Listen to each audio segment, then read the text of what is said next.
രാജാവിന്റെ പട്ടാളക്കാർ ഓടിയെത്തി. ഇബ്രാഹീമിനെ ബന്ധിച്ചു രാജസദസ്സിൽ ഹാജരാക്കി.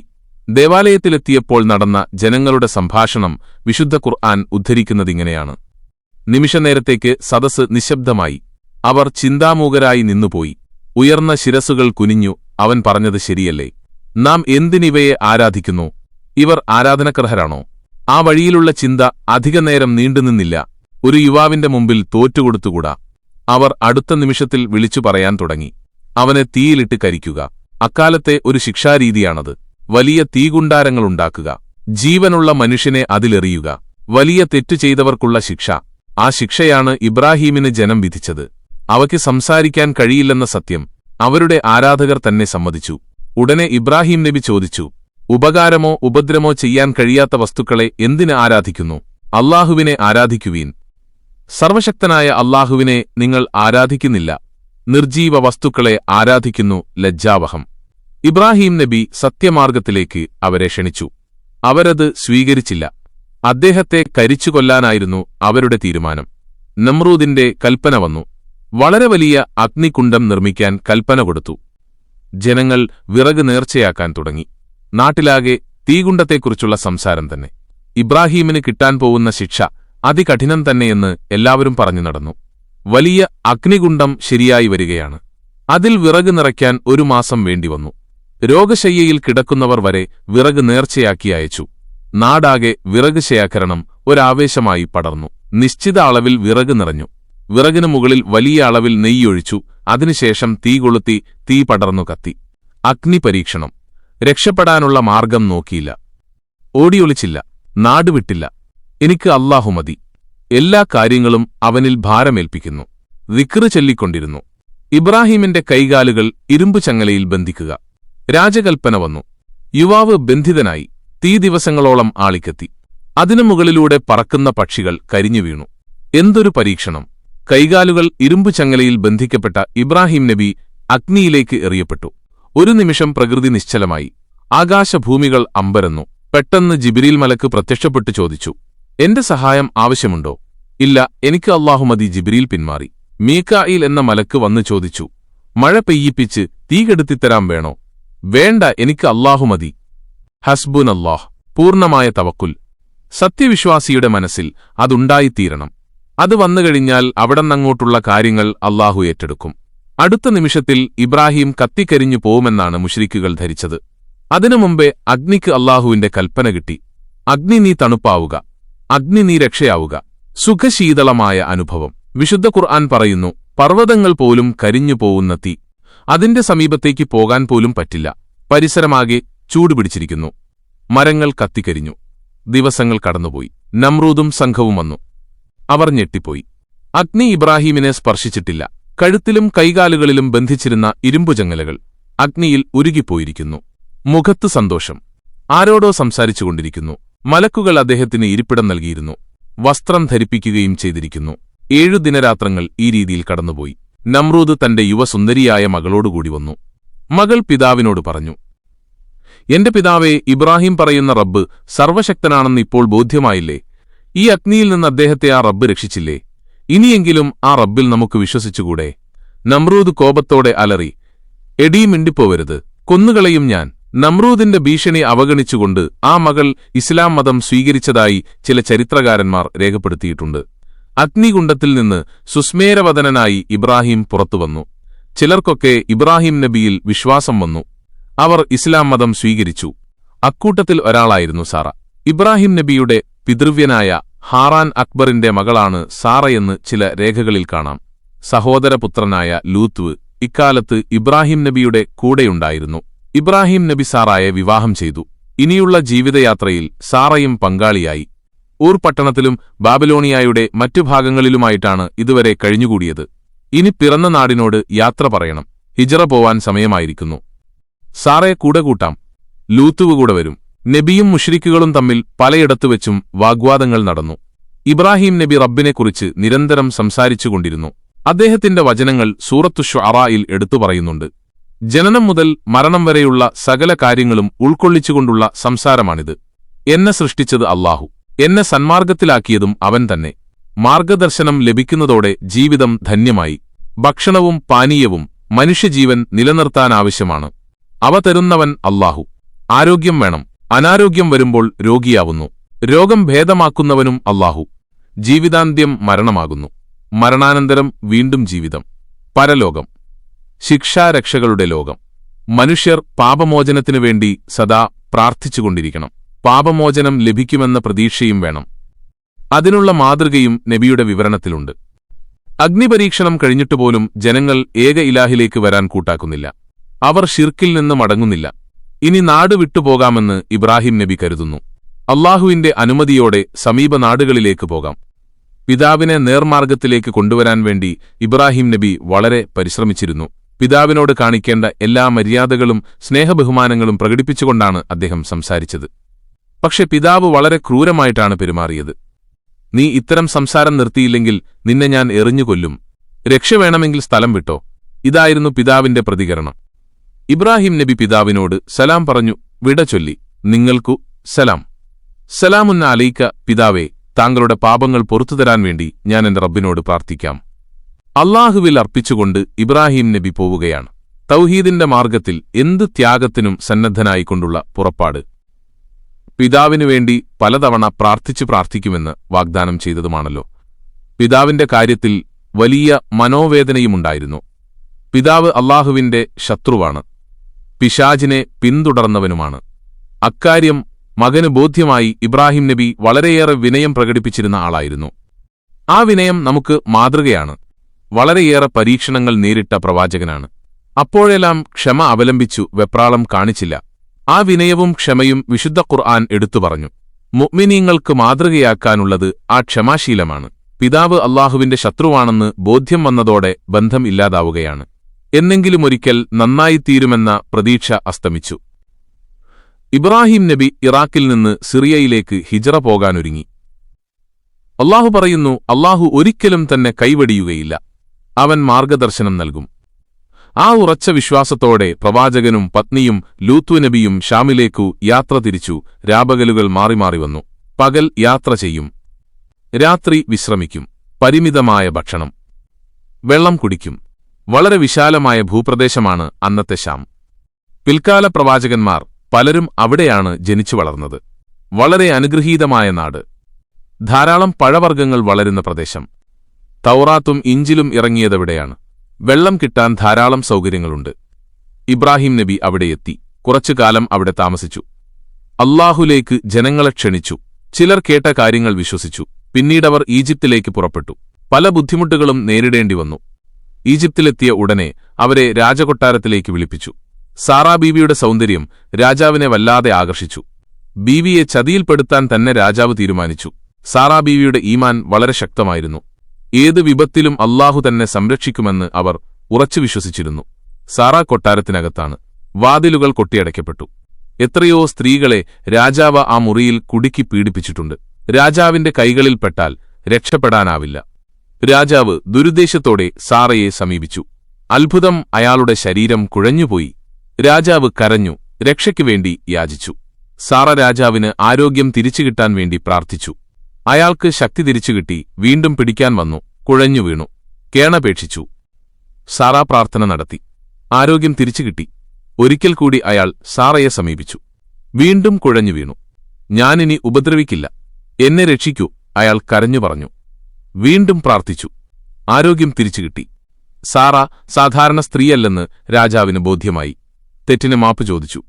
തന്റെയും നാട്ടിന്റെയും നന്മയ്ക്കുവേണ്ടി പ്രാർത്ഥിക്കാൻ അഭ്യർത്ഥിച്ചു. ഇബ്രാഹിം നബിയെ കൊട്ടാരത്തിൽ വരുത്തി സൽക്കരിച്ചു. ബഹുമാനപൂർവം ആ ദമ്പതികളെ യാത്രയയച്ചു.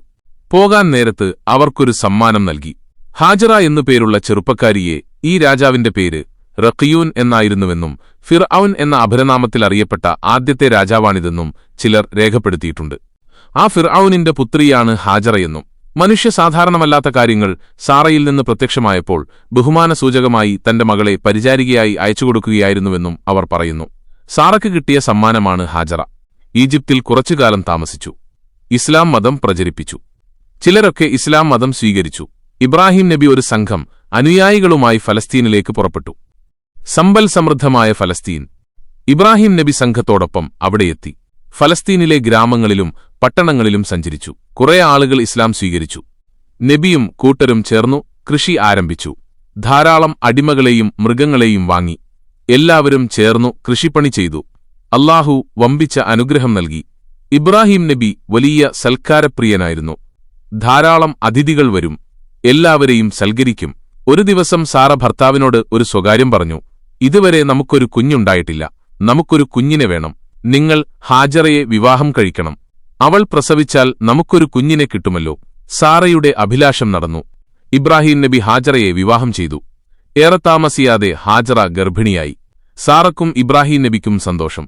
അല്ലാഹുവിന്റെ അനുഗ്രഹത്തെ വാഴ്ത്തിപ്പറഞ്ഞു. അവനെ മനസ്സറിഞ്ഞ് സ്തുതിച്ചു. ഹാജറ പ്രസവിച്ചു ആൺകുഞ്ഞ്. അതോടെ മുസ്ലിംകൾക്കിടയിൽ ആഹ്ലാദം പടർന്നു.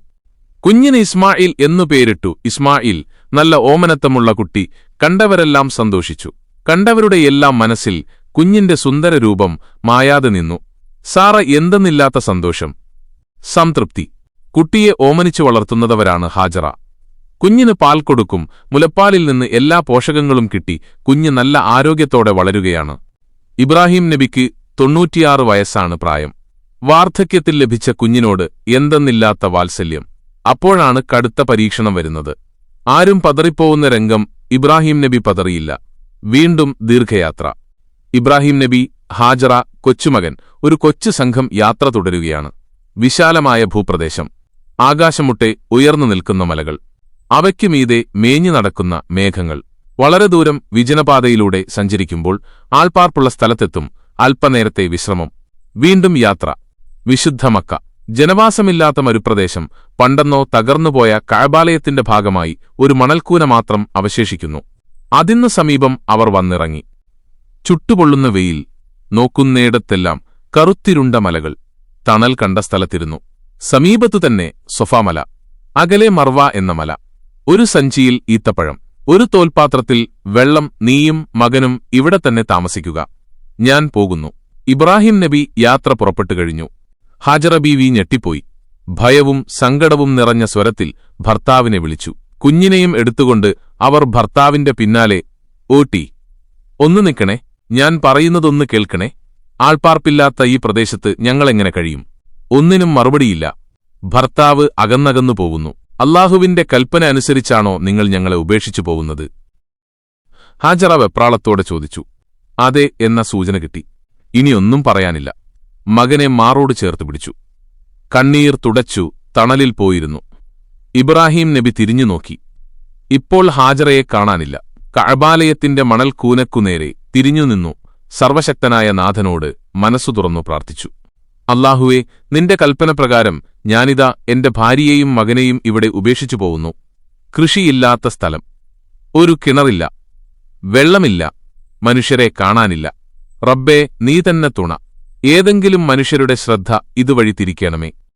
കണ്ണുനീരൊഴുക്കി. കൽബ് കിടുകിടുത്തുപോയി. പിന്നെ പെട്ടെന്ന് സ്ഥലം വിട്ടു. മക്കയിൽ നിന്നകന്നുപോയി. പ്രിയപത്നിയെയും മകനെയും സർവശക്തനായ അല്ലാഹുവിൽ ഭരമേൽപ്പിച്ചു. അല്ലാഹു കൃപാലുവാണ്. അവന്റെ പദ്ധതികൾ വിജയിക്കുക തന്നെ ചെയ്യും. ഉമ്മയെയും മകനെയും ഈ പ്രദേശത്ത് എത്തിച്ചതിന് അവന് ലക്ഷ്യങ്ങളുണ്ടാവും. അവന് മാത്രമേ അവ അറിയുകയുള്ളൂ. കൽപ്പനയ്ക്ക് വഴങ്ങുക, അങ്ങനെ അവന്റെ പ്രീതി സമ്പാദിക്കുക. ഇബ്രാഹിം നബി അങ്ങനെ ആശ്വാസം കണ്ടെത്തി. സഞ്ചിയിൽ കരുതിയിരുന്ന ഈത്തപ്പഴം തീർന്നു. തോൽപാത്രത്തിലുണ്ടായിരുന്ന വെള്ളവും തീർന്നു. ഹാജറയ്ക്ക് പട്ടിണി. വിശപ്പും ദാഹവും വർദ്ധിച്ചു. ഭക്ഷണം നിലച്ചപ്പോൾ മുലപ്പാലുവറ്റി കുഞ്ഞിന് പാലില്ല. കുഞ്ഞ് നിലവിളിച്ചു കരയാൻ തുടങ്ങി. മാതൃഹൃദയം വല്ലാതെ വേദനിച്ചു. കുഞ്ഞിനെന്തു കൊടുക്കും? എങ്ങനെ ദാഹം തീർത്തുകൊടുക്കും? ചുറ്റുപാടും നോക്കി. സർവത്ര വിജനം. അകലെ ആരെങ്കിലും കാണുമോ?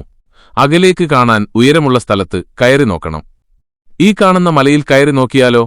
അപ്പോൾ കുഞ്ഞിനെ എന്തു ചെയ്യും? ഈ തണലിൽ തുണി വിരിച്ചു കിടത്താം. ഏതെങ്കിലും വന്യജീവികൾ ഉപദ്രവിക്കുമോ? അല്ലാഹുവേ, എന്റെ കുഞ്ഞിനെ കാത്തുകൊള്ളണമേ. കുഞ്ഞിനെ നിലത്ത് കിടത്തി ഹാജറ സഫ മലയുടെ മുകളിലേക്ക് ഓടിക്കയറി. മലയുടെ മുകളിലെത്തി 4 ഭാഗത്തേക്കും ആകാംക്ഷയോടെ നോക്കി. ഒരു മനുഷ്യനെയും കാണാനില്ല. വെള്ളത്തിന്റെ തിളക്കമില്ല. പരന്നുവീണ വെയിൽ മാത്രം. പിടയുന്ന ഹൃദയത്തോടെ സഫാ മലയിൽ നിന്നിറങ്ങി. കുഞ്ഞിന്റെ കരച്ചിൽ ഉച്ചത്തിലായിരിക്കുന്നു. ഇനി എന്തു ചെയ്യും? അകലെ ഒരു മല കാണുന്നു. മർവ വരെ ഓട്ടി മർവായുടെ മുകളിൽ കയറി. നാലുപാടും നോക്കി. മനുഷ്യവാസമില്ല, വെള്ളമില്ല. എന്റെ പൊന്നുമോൻ. മോൻ അകലെ കിടക്കുകയാണ്. കരൽ പിടഞ്ഞു മർവയിൽ നിന്നിറങ്ങി. സഫാക്കുനേരെ ഓട്ടി അതിനു സമീപമാണ് കുഞ്ഞ് കിടക്കുന്നത്. കുഞ്ഞ് കരയുന്നു. എന്തു ചെയ്യും? സഫയിൽ ഒന്നുകൂടി കയറി നോക്കിയാലോ?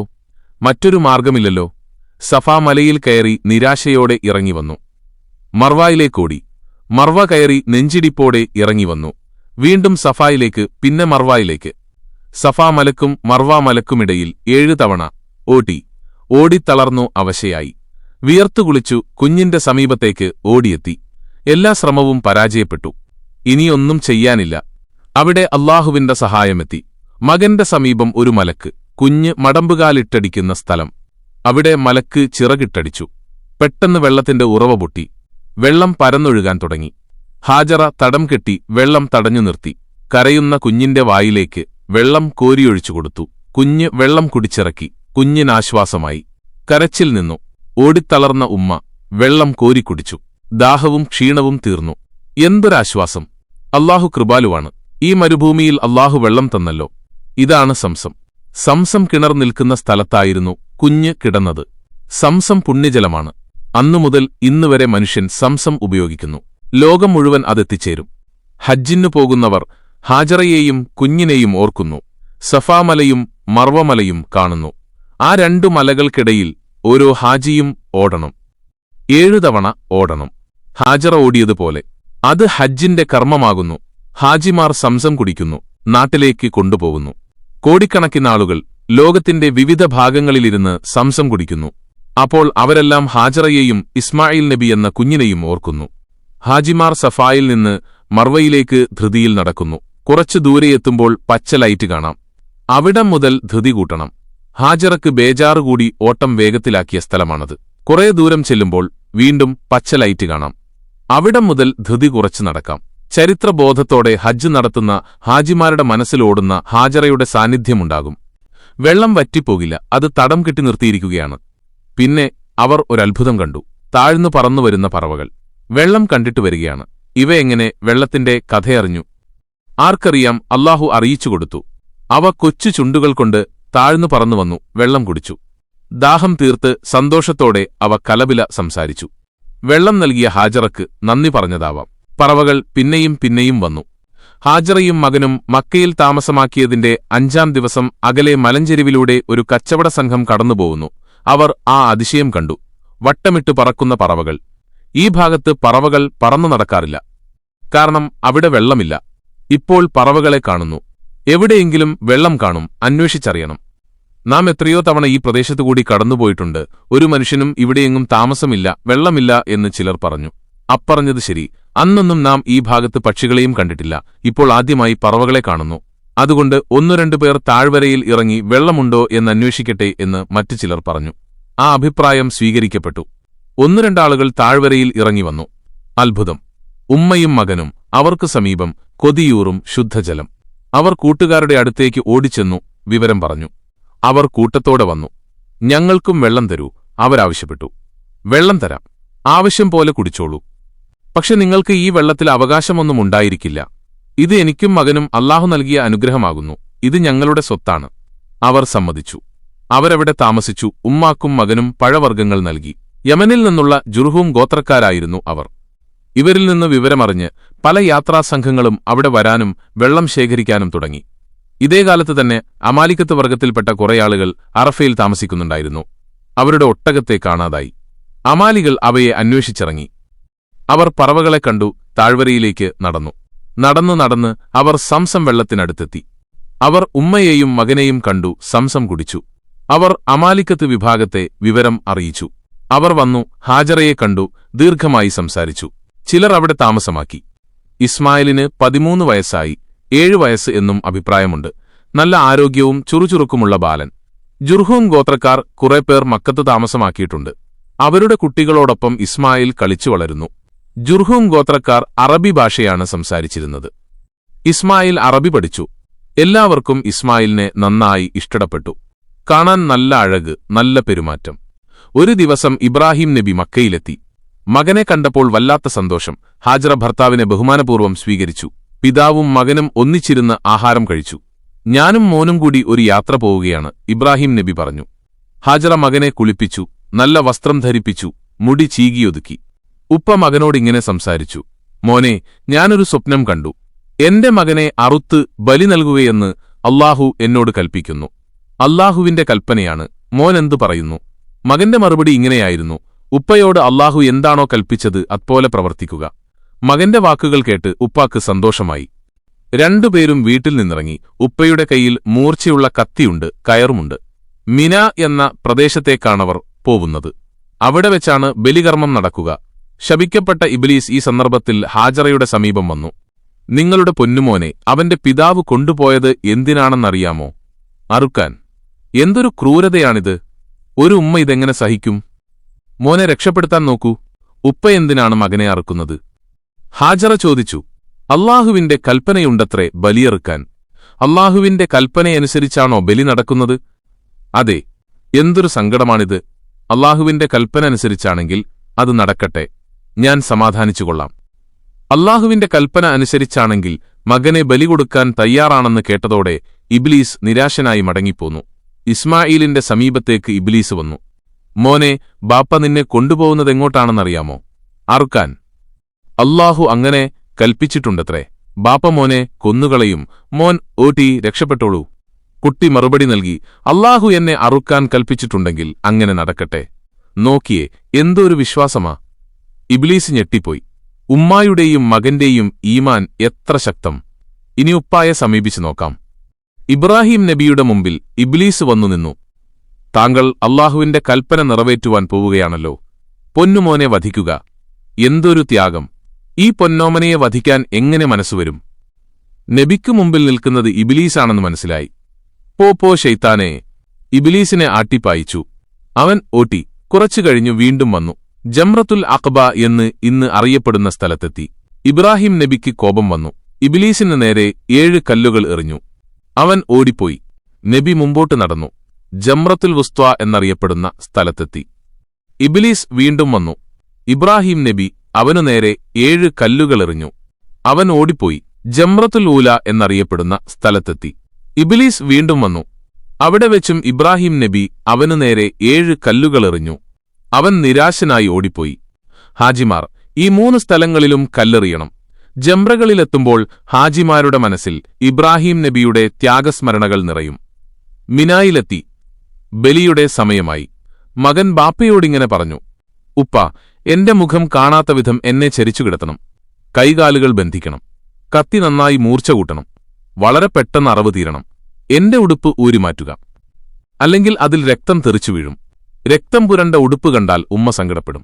മകൻ പറഞ്ഞതുപോലെ ഉപ്പ ചെയ്തു. മകനെ ചരിച്ചുകിടത്തി. കൈകാലുകൾ കയർകൊണ്ട് ബന്ധിച്ചു. കത്തി നന്നായി മൂർച്ച കൂട്ടി. ഉടുപ്പ് ഊരിമാറ്റിവെച്ചു. കത്തി കഴുത്തിൽ വെച്ചു. അറവ് തുടങ്ങി.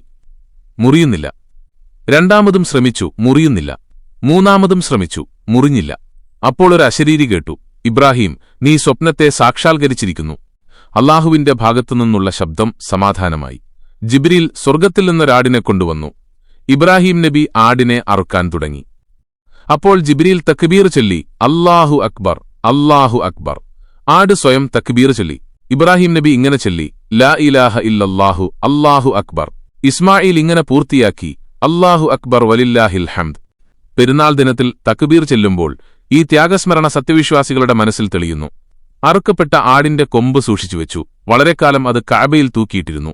മകനെ അറുക്കാനുള്ള സ്വപ്നം കണ്ടത് ദുൽഹജ്ജ് 8-നായിരുന്നു. അന്നുമുതൽ ആ ദിവസത്തിന് യൗമുത്തർവിയ എന്നു പറഞ്ഞുവരുന്നു. മകനെയും കൊണ്ട് ഉപ്പ ഹാജറയുടെ സമീപം തിരിച്ചെത്തി. ഹാജറ അല്ലാഹുവിനെ വാഴ്ത്തി. ഇബ്രാഹിം നബിയുടെ ത്യാഗത്തെ അല്ലാഹു വാഴ്ത്തിപ്പറഞ്ഞു. പിൽക്കാല സമൂഹങ്ങൾ ഈ ബലിയുടെ ചരിത്രം പഠിച്ചു. അവർ ഇബ്രാഹിം നബിയെ ആദരവോടെ ഓർക്കുന്നു. മഹാനായ ഇബ്രാഹിം നബിയെക്കുറിച്ചുള്ള മഹത്തായ സ്മരണ അല്ലാഹു തന്നെയാണ് പിൽക്കാല സമൂഹങ്ങളിൽ നിലനിർത്തിയത്. ഇത് ദൈവികമായ ഒരു അനുഗ്രഹം തന്നെയാണ്. 4000 കൊല്ലങ്ങൾക്ക് ശേഷവും ആ സ്മരണ എത്ര സജീവമായി ജ്വലിച്ചു നിൽക്കുന്നു. ഇബ്രാഹിം നബിയുടെ പ്രാർത്ഥനകൾ വിശുദ്ധ ഖുർആൻ ഉദ്ധരിച്ചിട്ടുണ്ട്.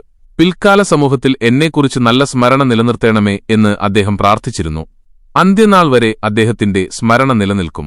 വിശുദ്ധ ഖുർആൻ പല സ്ഥലത്തും അദ്ദേഹത്തെ വാഴ്ത്തിപ്പറഞ്ഞു. വിശുദ്ധ ഖുർആൻ പാരായണം ചെയ്യുമ്പോഴെല്ലാം ഇബ്രാഹിം നബി സ്മരിക്കപ്പെടുന്നു. ഇസ്മായിൽ നബി വളർന്നു യുവാവായി, വിവാഹപ്രായമായി. ജുർഹും ഗോത്രത്തിലെ ഒരു പ്രമാണിക്ക് തന്റെ മകളെ ഇസ്മായിലിനെക്കൊണ്ട് വിവാഹം കഴിപ്പിക്കണമെന്ന് താൽപര്യം വന്നു. മകൾക്കതിൽ വലിയ താൽപര്യമില്ലായിരുന്നു. പിതാവിന്റെ നിർബന്ധം കാരണം വിവാഹം നടന്നു. പലപ്പോഴും ഭർത്താവിനോട് പല കാര്യങ്ങളെക്കുറിച്ചും അവൾ പരാതി പറയും. ജീവിതം തട്ടിമുട്ടി നീങ്ങിക്കൊണ്ടിരുന്നു. ഒരു ദിവസം ഒരു വൃദ്ധൻ അവിടെ വന്നു. വീട്ടുമുറ്റത്ത് വന്നു സലാം ചൊല്ലി. ഇസ്മായിലിന്റെ ഭാര്യയാണല്ലേ? വൃദ്ധൻ ചോദിച്ചു. എവിടെ നിന്റെ ഭർത്താവ്? വേട്ടക്ക് പോയതാണ്. എപ്പോൾ വരും? വൈകുന്നേരം വരും. നിങ്ങളുടെ ജീവിതമെങ്ങനെ? വളരെ ബുദ്ധിമുട്ടിലാണ്. ആഹാരത്തിന്റെ കാര്യം കമ്മിയാണ്. കുറേ പരാതികൾ പറഞ്ഞു. നിന്റെ ഭർത്താവിന് എന്റെ സലാം പറയണം. ഈ കട്ടിളപ്പടി മാറ്റിവെക്കണമെന്ന് അവനോട് പറയണം. വൃദ്ധൻ മടങ്ങിപ്പോയി. വൈകുന്നേരം ഇസ്മായിൽ നബി വന്നു. ഒരു മഹാൻ വന്നുപോയതിന്റെ അടയാളങ്ങൾ അദ്ദേഹത്തിന് അനുഭവപ്പെട്ടു. ഇവിടെ വിശേഷിച്ച് ആരെങ്കിലും വന്നിരുന്നോ? വന്നിരുന്നു. ഒരു വൃദ്ധൻ. അദ്ദേഹം എന്തു പറഞ്ഞു? അദ്ദേഹം നമ്മുടെ ജീവിതത്തെക്കുറിച്ച് ചോദിച്ചു. ഞാൻ മറുപടി പറഞ്ഞു. നിങ്ങൾക്ക് സലാം പറഞ്ഞിട്ടുണ്ട്. പിന്നെന്തു പറഞ്ഞു? കട്ടിളപ്പടി മാറ്റിവെക്കണമെന്ന് പറഞ്ഞു. ഇസ്മായിൽ നബി ഭാര്യയെ നോക്കിപ്പറഞ്ഞു. ആ വന്നത് ആരാണെന്നറിയാമോ? എന്റെ പിതാവായിരുന്നു. കട്ടിളപ്പടി മാറ്റിവെക്കണമെന്ന് പറഞ്ഞതിന്റെ അർത്ഥം ഭാര്യയെ മാറ്റണമെന്നാണ്. ഇനി നീ എന്റെ ഭാര്യയല്ല. വീട്ടിലേക്ക് പൊയ്ക്കൊള്ളൂ. അവർ സാധനങ്ങളുമെടുത്ത് യാത്രയായി. ഇസ്മായിൽ നബിയുടെ 20ാമത്തെ വയസ്സിൽ ഉമ്മ ഹാജറ മരണപ്പെട്ടു. എന്തെല്ലാം ചരിത്ര സംഭവങ്ങൾക്ക് സാക്ഷ്യം വഹിച്ച വനിതയാണവർ. കഅബ ശരീഫ് മണൽക്കൂനയായി നിൽക്കുന്ന കാലമാണത്. മക്കക്കാരെല്ലാം ഒത്തുകൂടി അന്നത്തെ നിലക്കുള്ള മയ്യിത്ത് സംസ്കരണ പരിപാടികളൊക്കെ നടന്നു. കഅബ ശരീഫിനടുത്ത് തന്നെ ഖബറടക്കി. ഇസ്മായിൽ നബി ആ ഖബറിനരികിൽ വന്നു നിൽക്കും. ഉമ്മാക്ക് വേണ്ടി ദുആ ചെയ്യും. തനിക്ക് എന്തുമാത്രം സ്നേഹം നൽകിയ ഉമ്മയാണിത്. ശൈശവകാലം വെള്ളമില്ലാത്ത നാട്. അവർ താൻ കൈകാലിട്ടടിച്ചു കരഞ്ഞ നേരം സഫാ മർവാക്കിടയിൽ ഉമ്മ ഓടിയ ഓട്ടം. ആ ഓട്ടത്തിന്റെ അവസാനത്തിലാണല്ലോ സംസം ഉറവ പൊട്ടിയൊഴുകിയത്. ഉമ്മ തന്നെ ലാളിച്ചു വളർത്തി വേണ്ടതെല്ലാം തന്നു. ആ ഉമ്മ ഇന്ന് ഈ ഖബറിൽ ഉറങ്ങുന്നു. റബ്ബേ അവർക്ക് പൊറുത്തുകൊടുക്കണമേ. വീഡിയോ ഇഷ്ടപ്പെട്ടാൽ ചാനൽ സബ്സ്ക്രൈബ് ചെയ്യാനും പുതിയ വീഡിയോകളുടെ നോട്ടിഫിക്കേഷനായി ബെല്ലൈക്കൺ അമർത്താനും മറക്കരുത്.